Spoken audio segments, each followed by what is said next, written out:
voilà, ce sujet, la mise en forme des textes pour un rendu impeccable. À ce niveau-là, ben voilà également un exemple de cahier spécial des charges. J'ai juste supprimé les noms de localisation pour ne pas identifier le projet concerné.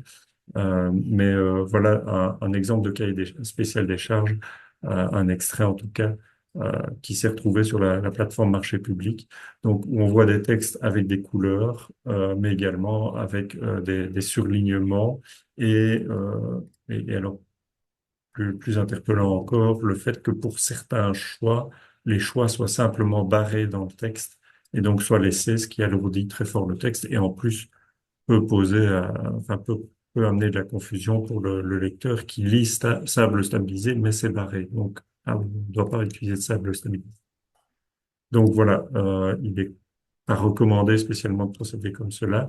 Au niveau de la mise en forme, donc pour rappel, les couleurs qui sont dans le CSTB sont des aides à l'auteur de projet pour identifier les prescriptions à réaliser dans les cahiers des charges. C'est pas spécialement des choses à publier. Euh, on supprime les choix qu'on ne retient pas plutôt que de les barrer ou de les biffer dans le document qu'on va publier.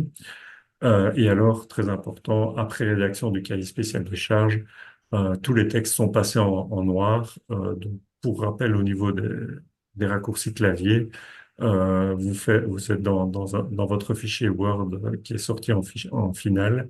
Vous faites CTRL et la lettre A. Vous allez sectionner tout le texte de votre cahier spécial des charges.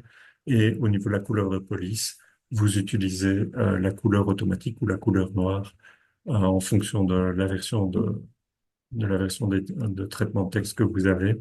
Et tout votre texte va passer automatiquement en noir. Cela vous permet d'avoir un cahier des charges qui ressemblerait alors plutôt dans l'exemple cité à ceci.